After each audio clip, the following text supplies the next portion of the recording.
오늘은 마가복음 15장 16절부터 32절까지 있는 말씀 읽겠습니다. 마가복음 15장 16절부터 마가복음 15장 16절. 군인들이 예수를 끌고 브라이도리온이라는 뜰 안으로 들어가서 온 군대를 모으고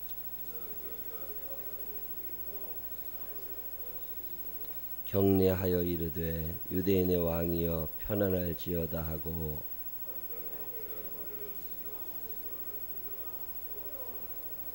희롱을 다 한 후 자색옷을 벗기고 도로 그의 옷을 입히고 십자가에 못 박으려고 끌고 나가니라.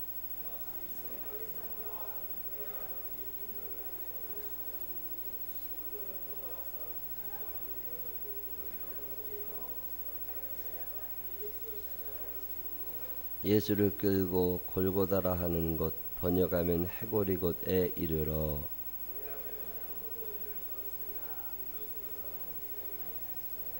십자가에 못 박고 그 옷을 나눌세 누가 어느 것을 가질까 하여 제비를 뽑더라. 그 위에 있는 죄패에 유대인의 왕이라 썼고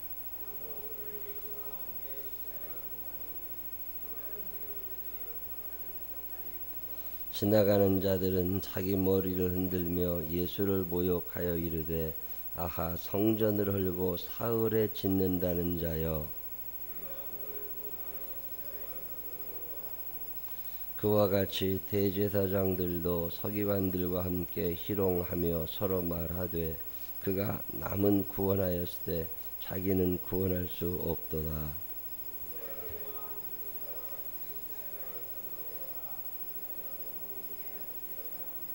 함께 십자가에 못 박힌 자들도 예수를 욕하더라. 아멘. 살아계신 하나님의 은혜가 우리 모두와 함께 하시기를 주님의 이름으로 축원합니다. 이제 마가복음 14장, 15장, 16장 다 예수님의 순환과 관계된 얘기들이에요. 마가복음 16장까지밖에 없는데 순환에 예수님의 그 어려움 당하시는 십자가 사건을 굉장히 길게 자세하게 다루고 있습니다. 오늘도 그 얘기 계속 이어지는 건데, 사람을 사형시키기 전에 그 사형당하는 사람을 놀려서, 우리나라 골려먹는다고 그러죠. 그런 얘기가 앞부분에 조금 나오는 거고, 사람들이 예수님을 희롱하고 십자가에 못 박고 십자가에 같이 못 박혀 있던 사람들도 예수님을 뭐 조롱했다. 그런 얘기가 오늘 성경 본문에 나오는 얘기예요. 이제 우리가 인생 쭉 살아가다 보면 누구를 만나느냐, 누구한테 배웠느냐, 그것에 따라서 인생 자체가 달라지죠. 사람은 완성품으로 하늘에서 뚝 떨어지는 게 아닙니다. 아무것도 없는 백지 상태로 이 땅에 내려오거든요. 근데 유전자라는 게 있어서 어느 정도 성향은 크게 달라지진 않아요. 그래도 보고 배우는 것에 따라서 그의 장래가 결정이 되죠. 직업이 왜 하필 의사냐? 어렸을 때부터 의사가 좋다는 얘기를 들었거나 그의 부모가 의사이거나, 제 친구도 이번에 아들이 이제 의대에 들어가서 좋아하고 밥도 사고 그랬는데 제 친구도 의사거든요. 아버지가 의사니까 아들이 의사 되기가 쉬운 거고, 제 친구가 서울대학 졸업하고 대학교 교수라는데 그 딸이 서울대학을 또 들어가더라고요. 공부 열심히, 계층이 안 바뀐다, 무슨 양극화 사회가 됐고 아랫사람들이 윗사람, 뭐 이런 얘기 많이 하는데 그건 세월이 지나도 바뀌는 게 아니에요. 그게 왜 그러냐면 본 게 없어요. 뭘 보고 자랐느냐, 누구를 닮았느냐, 이게 그 사람을 결정하는 거거든요. 어렸을 때부터 좋은 부모 만나가지고 열심히 살아야 된다, 최선을 다해야 된다, 사랑하며 살아가야 된다, 그리고서 배우고 꿈을 키우고. 저는 태어나기는 충남 천안에서 태어났어요. 깐난쟁이. 그리고 아주 어렸을 때는 충남 예산에서 살았거든요. 그리고 조치원에 있다가 제가 초등학교 6학년 때 서울로 전학을 했단 말이에요. 그리고 서울서 중학교, 고등학교, 대학교를 졸업하고 대학원을 졸업하고 그리고 목사가 됐잖아요. 자, 그런데 어느 날 문득 내가 만약에 예산에서 계속 살았으면 나는 지금 뭐 하고 있을까 싶으면 목사가 되진 않았을 거라고. 내가 목사가 된 거는 서울에 와서 그만한 교회를 다녔고 그만한 목사님들을 만났기 때문에 내가 이렇게 된 거야. 만약에 그때 거기서 계속 살았다면 과수원에 가가지고서 사과 따고 있겠죠. 뭔가 직업이 달라질 거라고. 아니면 농사를 짓고 있거나 우리 뭐 노란 마지기도 없는 집안이니까 뭐 소작하고 있겠죠. 내가 왜 오늘 이렇게 됐냐라고 여러분 스스로 가만히 생각해 보면 나를 오늘 이 자리에 이끌어준 누군가가 있어요. 그래서 미국에 가면은 흔히 그런 얘기 합니다. 미국에 이제 한국 사람이 처음으로 이민을 가든 여행을 가든 미국으로 가게 되면 그 사람을 데리러 나오는 사람이 있습니다. 그걸 누가 데리러 나오느냐에 따라서 그 사람의 직업이 결정된다는 거잖아요. 세탁소 하는 사람이 데리러 나오면 그 사람은 세탁소 하게 되고, 운전하는 사람이 데리러 나오면 그 사람은 운전하는 사람 되고, 뭐 마켓 하는 사람이 데리러 나오면 마켓 하게 되고, 대부분 그렇게 초기 정착이. 그러니까 내가 누구를 만나느냐, 누구와 함께 있느냐, 이건 대단히 중요한 얘기입니다. 음악하는 사람들은 대부분 그만한 이유가 거기에는 있어요. 음악의 아버지, 바하, 뭐 이런 사람들 있죠. 뭐 베토벤, 그 다 아버지들이 음악가거든요. 그게 뭔가 오늘 내가 이렇게 산 데에는 어떤 영향을 미친 사람이 있는 거라고. 지금 신학대학에서 공부하는 사람들의 80% 이상이 아버지가 목사님이라는 거 아세요? 뭐 이렇게 직업이 대물림 되는 것처럼. 신앙생활도 그렇습니다. 내가 어떤 사람을 만났느냐에 따라서 그의 신앙의 유형, 이게 다 결정이 나버려요, 그냥. 사람은 말로도 배우지만 보는 걸로 배우잖아요. 나는 어떤 사람인가? 나는 어떤 사람이 되나? 누구를 만나느냐? 옛날 그 아프리카가 개발되고 그럴 때 영국에서 아프리카로 계속 이제 군인들을 보내고 탐험가들을 보낼 때 세슬 로이드라고 하는 사람이 있었거든요. 이 사람은 영국 왕에게 훈장도 받고 그런 영웅입니다. 그래서 아프리카 사람들을 많이 붙잡아왔고 많이 죽였고 다이아몬드 많이 캐왔고 그래가지고서 이 사람이 영웅이라고 이렇게 훈장도 받고 그런 사람인데 거의 동시대에 리빙스턴이라는 사람도 아프리카 갔다고. 그 아프리카 가가지고서 거기서 탐험하면서 지리를 지형을 다 소개하고 그 아프리카 원주민들 돌보아주고 그 당시에 훈장 받은 사람은 세실 로이드거든요. 근데 세월이 지나고 나니까 로이드라는 사람 이름도 몰라. 대부분의 사람들은 리빙스턴을 기억합니다. 내가 누구를 그래서 리빙스턴 같은 사람은 철저한 신앙인입니다. 하나님의 뜻대로 살아가려고 애를 쓴 거예요. 왜냐? 어렸을 때 하나님을 만났다고. 그 리빙스턴이 아주 어렸을 때 부흥회에 참석했다가 초등학교 때인가 중학교 때인가 부흥회, 요즘으로 말하면 부흥회 같은 데 참여하는데 그 목사님이 열심히 나오셔가지고 설교하시면서 우리가 하나님의 은혜를 받고 끝나면 안 되는 거라고, 내가 뭔가 보답할 줄 아는 인생을 살아야 되는 거라고, 우리는 무엇을 드릴 수 있겠느냐고. 근데 뭐 사람들이 은혜 받고 헌금도 하고 그러는데 뭐 리빙스턴은 가난한 집에가 뭐 있어? 아무것도 없으니까 헌금 바구니 뒤에 자기가 따라 나갔다고. 그래가지고서 네가 여기를 왜 나오냐고 그랬더니 내가 돈도 없고 아무것도 없지만 내 몸을, 내 인생을 하나님께 드릴 거라고. 그리고서 헌금 바구니 뒤에 따라 나왔던 사람이 리빙스턴이에요. 그리고 나서 그가 늘 머릿속에 예수를 닮아가야 되는 거라고, 하나님의 뜻대로 살아가야 되는 거라고. 그게 머릿속에 들어있으니까 아프리카에 아무것도 없이 갔잖아요. 그래서 그가 아프리카의 영웅이 되지 않습니까? 그가 이제 코끼리한테 받쳐가지고서 그 상처가 너무 많이 나서 영국에 후송당해 와가지고 거기서 있다가 또 치료받고서 아프리카로 다시 돌아간다고 그러니까 식구들이 다 뜯어말리죠. 왜 그러냐고, 가서 죽으려고 그러냐고, 이제 그만 가라고, 돈 되는 것도 아닌데 왜 자꾸 가느냐고. 그게 뭐라고 그래요? 마태복음 28장 20절에 내가 너희와 세상 끝날까지 항상 함께 있을 거라고 주님 말씀하셨다고. 우리 예수님이 나 아프리카로 들어가면 같이 가신다고 그랬다고. 그래서 가잖아요. 자, 얼마나 누구를 만났느냐, 어떤 말씀을 들었느냐, 이게 자기 인생을 결정하는 거예요. 웰치라는 그 캔 음료가 있어요. 왜 이렇게 그 탄산음료인데 포도 탄산음료죠. 근데 그 웰치 그 회사를 만든 사람은 참 독실한 신앙입니다.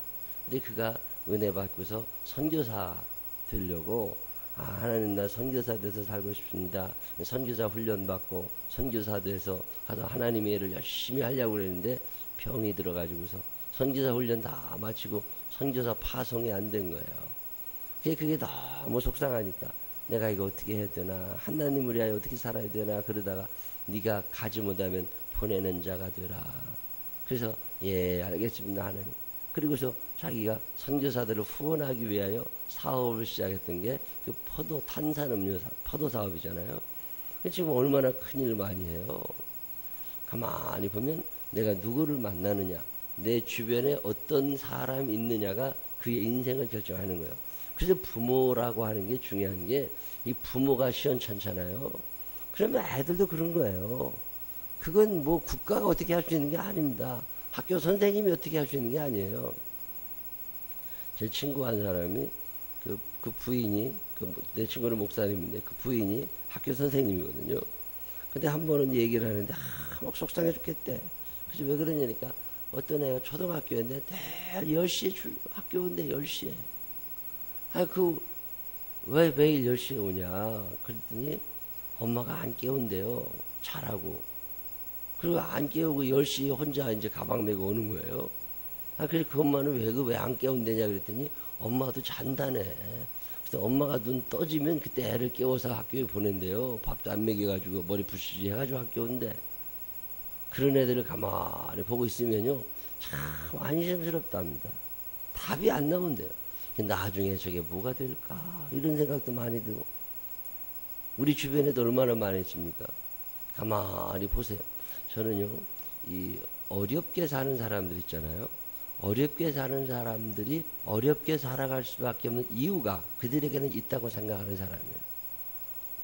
어려운데 내가 어렵지 않게 잘 살아가야 되겠다 라고 하는 생각이 있는 눈곱쟁이만큼이라도 되면 제일 좋은 게 좋은 사람을 만나는 거예요.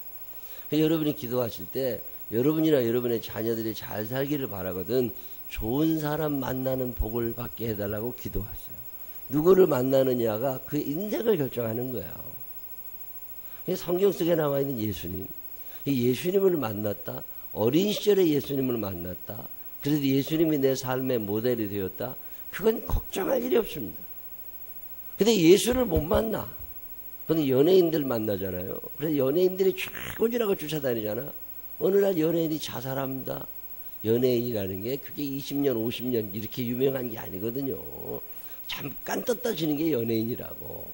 그 잠깐 뜬 동안에 평생 목을 돈 벌어놓고 그 뒤로는 허무하게 사는 사람들이 얼마나 많아요. 사회적 물의를 일으키는 사람도 꽤 된다고. 근데 그게 모델이라. 그래 일확천금을 노리고 살아가는 거죠. 한 방의 끝.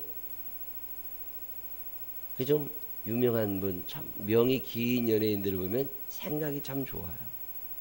참 바른 생각 가지신 분들도 참 많거든요. 근데 누구를 어렸을 때 만나느냐 이게 대단히 중요합니다. 여러분 성경을 읽으실 때마다 여러분의 눈을 어떤 사건에도 둬야 되지만 때로는 인물 한 사람 한 사람에게 둬보세요. 이 사람은 어떤 사람일까? 이 사람은 어떤 사람일까? 그리고 나서는 내가 그렇게 되려고 얼마나 노력을 많이 하느냐. 그거 구세군이라는 종교 있잖아요. 구세군을 처음 만든 윌리엄 부스라고 하는 사람은 은혜를 받았어요. 하나님이 살아계신 걸 알게 된 거죠. 천국이 있다는 걸 알게 된 거예요. 그리고 나서 내가 이거 바로 믿어야 되겠다 이런 생각을 하게 된 거죠. 신앙생활을 바로 해야 쓰겠는데 이거 어떻게 해야 되지? 그가 결심을 합니다. 하나님 아버지, 내가 출근하기 전에 꼭 5분씩 기도하는 습관을 가지겠습니다. 근데 늘 5분밖에 안 돼. 매일마다 내가 5분씩 하나님 앞에 기도하겠습니다. 이런 결심을 한 거죠. 하나님 아버지, 내가 매일마다 적어도 성경을 4장 정도는 읽겠습니다. 그리고 결심을 한 거예요. 그리고 꾸준히 성경을 읽어 나간 거죠. 그가 또 한 결심이 뭐예요? 하나님 아버지, 나는 절대로 남을 흉잡는 잡담하는 자리에 앉지 않겠습니다. 살아보니까 남들 얘기해야 되는 거 별로 좋은 거 아니더라는 거예요. 근데 잡담하고 그 남 허물 이런데 절대 앉지 않겠습니다. 그리고 결심을 한 거예요. 인생이 달라지잖아요. 저절로 뭐가 되겠지 그런 일 안 일어납니다. 뭔가 결심하고 내가 달라지려고 뭔가 노력을 열심히 한 사람들, 그 사람들을 통해서 하나님이 일을 하시는 거지. 이 은혜라는 말이 너무 오해가 되고 있습니다. 공짜로 저절로 절대로 그런 거 아니에요. 심은 대로 거두어야지. 심지 않고 거두려면 나쁜 놈들이죠. 그게 도둑놈들이고 그게 사기꾼들인 거죠. 내가 뭔가 열심히 해서 거기에 대한 대가를 받는 게 의미가 있는 거지. 나는 아무것도 하지 않고 공으로 먹겠다는 건 의미가 전혀 없는 거라고. 그게 인생이 얼마나 재미없는 거예요. 내가 누구를 닮아갈까? 내가 누구를 흉내내고 살까? 성경을 읽다가는 이런 면에서 인물 한 사람 한 사람을 한번 생각해 볼 필요가 있습니다. 지금 마가복음 15장에 계속 나오는 인물들이 몇 있습니다. 그 중에 하나가 대제사장이었잖아요. 어제 우리가 얘기한 대로. 자기 시기심 때문에 예수를 죽여야 돼. 내 기득권을 놓치지 않으려고 예수를 죽여야 돼. 그러다 보니까 다른 사람은 막 충동질합니다. 선동하죠. 이거 참 나쁜 사람들이에요. 저는 이 대한민국에서 꼭 없어져야 되는 것 중에 하나가 이거라고 생각해요. 남을 끌어안치려고 하고 남을 눌러내려야 되고 나 혼자 몰다 누려야 되고 상생, 협치 그건 단어만 있는 거예요. 그런 현실은 없는 거예요. 그런 걸 본 적이 내가 아직 없습니다. 성경에 나와 있는 예수님의 모습을 닮아가질 않아서 그래요. 우리는 늘 어렸을 때부터 전쟁, 싸우는 거, 혼자 잘 되는 거, 슈퍼맨 이런 걸 배운 사람들이라고. 그게 더불어 상생, 함께 간다 이런 게 참 어려운 거예요. 대제사장 같은 사람은 시기심이 보통이 아닙니다. 네가 감히 나한테 이거 안 되는 거죠. 그러니까 그냥 늘 누군가를 끌어안치냐.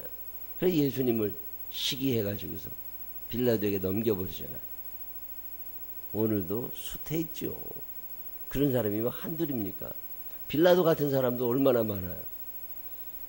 옳고 그름을 판단해야 되는 사람이 옳고 그름을 판단했어요.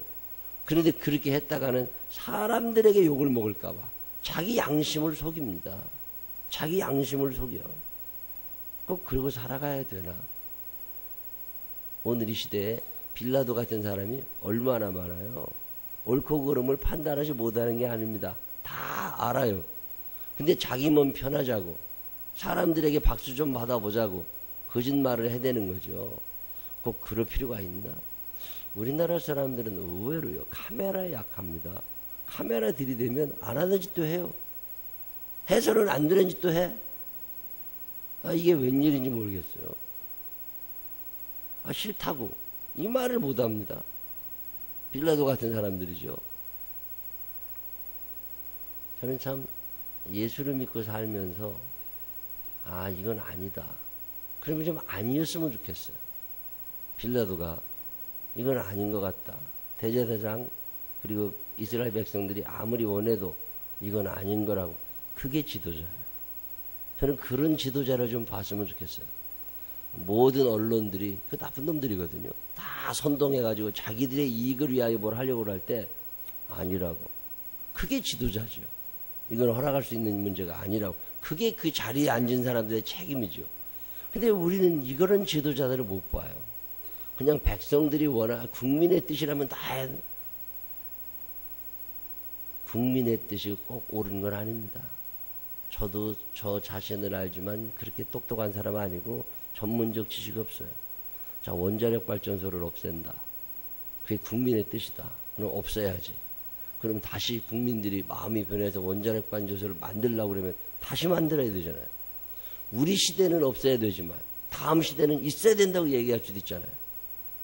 그 옳고 그름을 국민의 뜻에 맡기지 말고 이게 전문가들의 얘기도 들어보고 세계적인 흐름도 알아보고 그래서 지도자가 있는 거잖아요. 근데 우리는 이런 생각을 잘 못합니다. 다수가 진리냐? 절대로 그렇지 않아요. 딸들하고 엄마하고 편먹고서 아버지를 몰아냅시다. 그러면 다수가 진리면 나가야지. 애들 30명이 다 같이 우리 담임선생님을 바꿔주세요. 그러면 바꿔야지. 다수가 질리니까. 가만히 생각을 해보면 옳고 그름을 판단하는 기준, 이걸 잃어버린 거야. 빌라도가 그런 사람이에요. 사람 눈치만 보고 살아. 하나님의 뜻을 생각하지 않아요.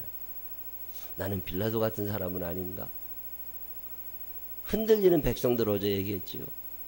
와 이리 몰려갔다가 와 이리 몰려갔다가 이게 이렇대. 그래? 쫙 가서 막 뭐 시위하고 데모했어. 아니었대. 아 그럼 말어. 도대체 생각이라는 게 없는 사람들이죠. 오늘 성경에 보면 구레네 시몬이 등장합니다. 구레네 시몬. 십자가를 대신 지은 사람이에요.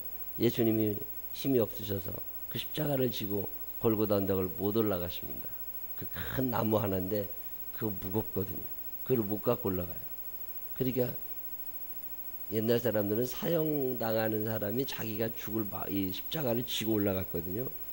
이제 쓰러지니까 그 옆에 구레네 시몬이라는 사람이, 구레네라고 하는 곳, 이 아프리카 쪽인데 구레네에서 온 시몬, 그런 뜻이에요. 시몬이라는 사람이 워낙 많으니까 이 구레네 시몬인데, 그 시몬을 붙잡아다가 로마 병사가 대신 지고 가라고. 이게 얼마나 억울해요. 세상에 이렇게 억울한 일이 있어요. 괜히 그 구경 갔다가 붙잡혀 가지고서 그게 웬 곤욕을 치르고서 거기 짊어지고. 근데 궁금은 했을 것 같아요. 도대체 저 사람이 누구길래 기운도 없이 저러고, 강도 두 사람은 번쩍 십자가를 들고 가는데 왜 이 양반은 그걸 못 지고 가서 나이기 힘들게 해? 누군지 궁금했을지 모르겠어요. 근데 그걸 억지로 시몬이라는 사람이 그날 그 십자가를 지고 나서, 뭐 성경에 나와 있는 얘기는 아니에요. 근데 그가 결국엔 예수를 믿게 됩니다. 구레네 시몬이 예수를 믿게 돼요. 그의 부인이 예수를 믿습니다. 그냥 호기심에서 예수님이 십자가 지고 올라가시는 걸 구경하러 왔을 수도 있지만 예수를 알고 만나고 싶어 했을 사람일 수도 있어요. 그게 뭐 그 가까이 아무나 갑니까? 근데 거기 그 외국에서 왔던 이 시몬이라는 사람이 십자가를 지고서 골고다로 올라간 뒤로 예수님 십자가 달려 돌아가시고 부활하시고, 그 뒤에 이 시몬이라는 사람이 예수를 믿고 그의 부인이 예수를 믿어요. 그리고 그의 아들이 예수를 믿습니다. 이 사람들이 어디 가서 살게 되느냐면 그 촌구석 구레네에 살던 사람들이 나중에 로마에 가서 삽니다. 요즘으로 말하면 저 산골짜기에 있던 사람이 서울에 강남구 이런 데 살게 된 거예요. 이게 굉장히 사람이 달라졌지요. 그리고 로마에 가서도 거기서 또 열심히 신앙생활을 잘해서 이름이 꽤 알려진 유명한 신앙인이 됩니다. 그래서 로마 교회가 이름 되면 알만한, 우리 교회 교인들 중에서도 지난주에도 어떤 사람 얘기를 했더니 모르는 사람이 대부분이에요. 뭐 교인 얼마 돼도 안 해도 모르는 사람이 많다고. 근데 이름만 되면 다 아는 사람, 그런 사람이 된 거예요. 로마서 16장은 바울 목사님의 인사거든요. 로마서 1장부터 쭉 교리에 대해서 설명을 하고, 그 다음에 우리가 그리스도인으로 이렇게 살아가야 된다, 그런 얘기를 쭉 설명을 한 후에 로마서 맨 마지막 장에, 로마서라는 게 회람 편지라고 그래서 로마에 있는 많은 교회들, 그 교회들마다 기둥 같은 일꾼들이 있을 텐데 그 일꾼들의 이름을 쭉 바울이 적습니다. 그러면서 내가 누구를 안다, 누가 참 좋은 신앙인이다, 누가 참 좋은 신앙이다, 그러니 너희들 그 사람을 좀 잘 돌봐주어라, 이렇게 부탁하면서 로마서 16장에 수많은 사람의 이름을 거기 얘기합니다. 로마 교회 다니는 교인들, 그 교인들의 이름 중에 한 사람이 루폰가, 그런데 그게 시몬의 아들입니다. 로마 교회에 큰 일꾼이 되어 있었어요. 그러면서 뭐라고 바울 목사님이 얘기하냐면 그의 어머니가 나의 어머니다. 그게 구레네 시몬의 부인에게 바울 목사님이 큰 사랑을 받습니다. 세월이 지나 보면, 근데 이런 일이 어떻게 일어나느냐 싶으면 구레네 시몬이 십자가를 지었다고. 십자가를 지었어. 자원해서 진 게 아니에요. 억지로 지었어. 그냥 억지로 우거지로 졌다고. 이왕에 자원하며 하면 얼마나 좋아요. 옛날에 제가 저 중앙시장에서 시당 사람들하고 성격공부를 같이 하는데 거기에 시를 쓰시는 분이 계셨어요. 근데 그분이 어느 날 나한테 와서 시집을 낼 거라고. 그러면서 이제 이런저런 얘기를 하는데 그날 내가 마가복음 15장 이 얘기를 쭉 하면서 구레네 시몬 얘기를 쭉 설명을 했더니 그 양반이 참 은혜를 받았다고. 그러면서 억지로 지은 십자가라고 하는 시를 지었어요. 그리고 시집의 제목을 억지로 지은 십자가 이렇게 지셨더라고. 내가 시집을 한 건 받은 적 있어요. 여러분 살면서 자원하는 심령으로 헌신할 수 있으면 얼마나 좋아요. 근데 사람은 악하거든요. 사람은 약하거든요. 사람은 죄도 있거든요. 어떻게 매일마다 자원해? 아니, 내 기분 나쁘니까 오늘은 안 하고, 기분 좋으니까 오늘은 하고, 에이, 오늘은 컨디션이 좋으니까 교회 가고, 에이, 오늘은 컨디션 안 좋고 피곤하니까 교회 가지 말고. 이래서 되는 게 아니라 때로는 억지로라도, 에이, 가야지. 여러분, 이럴 때 없으세요? 이 시몬이 그런 사람이에요. 이 억지로 새벽기도 어떻게 매일 나와요. 나도 나오기 싫은 날 많아요. 목사만 아니면 내가 새벽기도 안 나와. 근데 목사를 하다 보니까 억지로라도 나와야 된다고. 근데 이게 억지로라도 나오다 보면 이게 또 은혜가 돼요. 억지로라도 나오다 보면 그게 감사가 돼요. 그렇구나. 이 구레네 시몬을 보면서 이 억지로라도 때로는 할 필요가 있겠다. 그런 생각을 할 때가 많이 있습니다. 이게 억지로 했거든. 그래도 대제사장보다는 나은 사람 아닙니까? 빌라도보다는 훨씬 나은 사람들이잖아요. 이리저리 흔들리고 쫓아다니는 무리들보다야 구레네 시몬이 훨씬 나은 사람이죠. 또 뒤에 읽어보면 백부장도 이제 조금 내일 배우겠지만 나옵니다. 가만히 읽어보면 참 훌륭한 사람들이다. 저는 성경 속에서 참 많은 인물들을 만납니다. 이게 창세기부터 계시록까지 어마어마한 우리의 믿음의 선배들이 여기 있습니다. 이거 잘 닮아갈 줄 아는 사람은 인생에 행복한 거고, 그냥 말은 그런가 보지, 나는 이거면 안 되는 거죠. 여러분, 오늘 삶의 모델, 어떤 멘토라고도 표현하는데 누가 있으세요? 이 성경에 나오는 사람들 중에 배워야 될 사람과 배우면 안 되는 사람이 있습니다. 오늘 성경을 보면 나는 오늘 우리가 읽은 사람들 중에 이 구레네 시몬이라는 사람이 참 마음에 드는 사람이에요. 그리고 구레네 시몬 얘기 잠깐, 또 백부장 얘기도 내일 이제 우리가 하게 돼요. 그 다음에 또 아리마대 사람 요셉도 나오고, 그 예수님 묻는 걸 지켜보는 그 여자들 얘기도 나오고, 쭉 성경 읽었다 보면 참 많은 사람이 나옵니다. 성경을 읽으실 때 그냥 막 넘어가지 말고 나는 이 사람에게 무엇을 배워야 되나 한 번쯤 생각해 보면서 이 모델이 없어진 시대에 성경 속에서 내 삶의 모델을 찾아갈 수 있는 우리 모두가 되시기를 주님의 이름으로 축원합니다. 기도하십시다. 하나님 아버지, 너무 막 사는 건 아닙니까? 배울 선생님들이 별로 없습니다. 하나님 아버지, 성경 속에 있는 수많은 신앙의 위대한 선배들을 잘 만나게 하여 주시어서 그들의 삶을 닮아나갈 수 있는 우리가 되게 하여 주시옵소서. 컨디션에 따라서 기분에 따라서 신앙생활하지 않게 하여 주시옵시고, 하나님의 말씀대로 살아가게 하시고, 때로는 억지로라도 십자가를 감당할 수 있는 당신의 자녀들이 되게 하여 주시옵소서. 예수님 거룩하신 이름으로 기도드렸습니다. 아멘.